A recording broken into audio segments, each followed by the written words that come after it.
So Spider-Man, why are we talking Spider-Man? This is very exciting. Okay, so in the summer of reissues, basically Spider-Man is being reissued in all its forms. So the Sam Raimi live action trilogy is being reissued one a week starting now over the next 3 weeks, followed by reissues of The Amazing Spider-Man 1 and 2, and then reissues of Homecoming, Far From Home, and No Way Home. So for the purpose of where we are now, let's just concentrate on the Raimis, okay? Yeah. The first of which, from 2002, is in cinemas this week. Kirsten Dunst, Willem Dafoe, James Franco, Cliff Robertson, and donning the Spider-Man suit, Tobey Maguire. Here's a classic moment.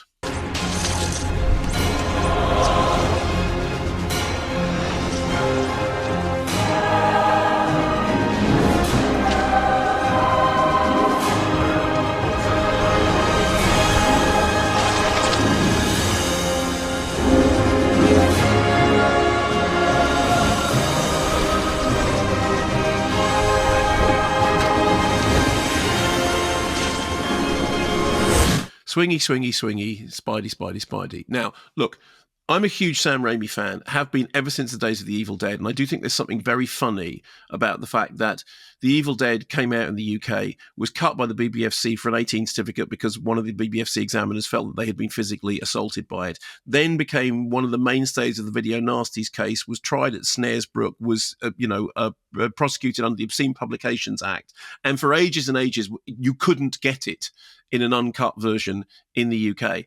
And then some years later, Sam Raimi is helming Spider-Man, which is this massive, $800 million hit.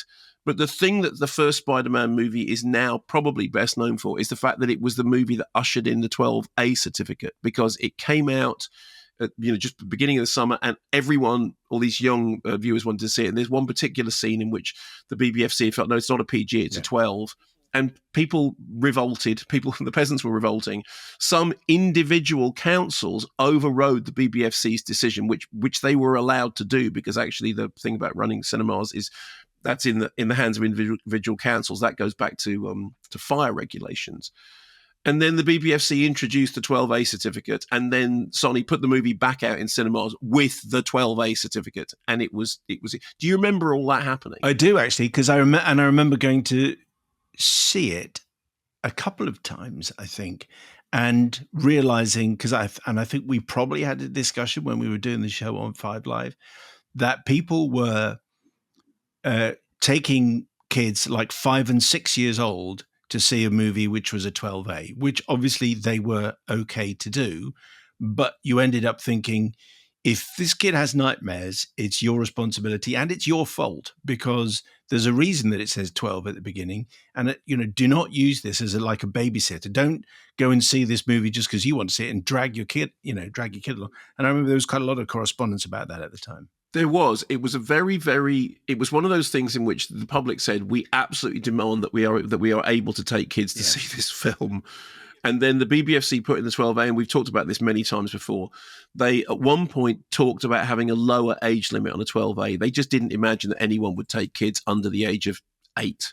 And they decided it was too complicated to put in a lower age limit. And exactly as you said, and in fact, as they said in their report at the end of the second year of the 12A, what we hadn't expected was the babysitting service. The parents were using the 12A as an excuse to not get a babysitter. They would just bring kids with them. And I remember, I was in a cinema in which there was some kid watching King Kong, which he should never have been watching. Anyway, so I still think that there are.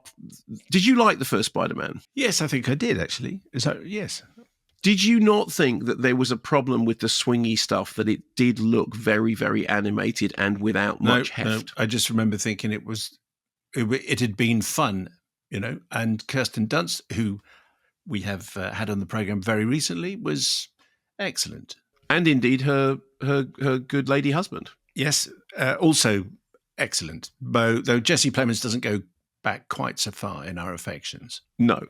Okay, well, my vote is for Spider-Man 2, which I think is the great Sam Raimi Spider-Man film. I think it draws on lots of sources. There's a bit of Spider-Man No More in there.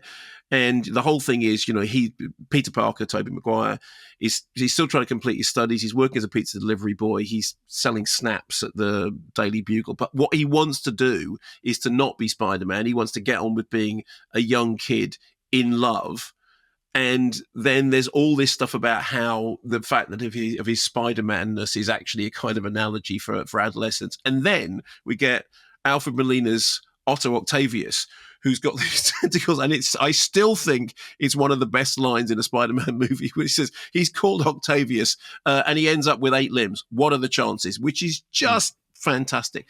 And the thing about that movie is there are scenes in that film that wouldn't have looked out of place in Tetsuo the Iron Man. I mean, some of the transformation scenes are really kind of scrungy. I think it owes a debt to Sam Raimi's Darkman from 1990, which kind of laid the thematic seeds of it. I think they'd really sorted out the visuals, and I think they had managed to get the swingy Spider-Man stuff with a degree of heft. I think the performances are good. It's funny. It's got some great moments in it. I mean, there are things that you could take issue with, but I was watching it thinking, this reminds me of The Matrix, and this reminds me of Guillermo del Toro's Kronos, and this, it hits all the marks, which is why it is such a disappointment when we get to Spider-Man 3, which Raimi himself described some years after it was finished as awful.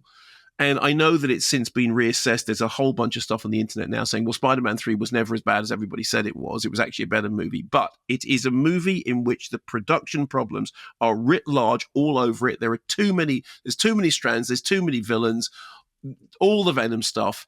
And it just looks like a film being made by a committee of people saying, we got to have this, we got to have that, we got to do this, we got to do that, blah, blah, blah. So as far as I'm concerned, of the Raimi trilogy, the best one is 2, the second best is 1, and 3 is a crushing disappointment. And that was why by the time we got to The Amazing Spider-Man and they were rebooting, which is very fast to reboot what's already to some extent a reboot anyway, it's okay, yes, but we have to start again because after 3, the wheels had really come off. But Spider-Man 2, which opens in UK cinemas next Friday, is cracking. That is a really, really good film. And it's amazing just how dark and scrungy it is for a film that, that plays to audiences of all ages.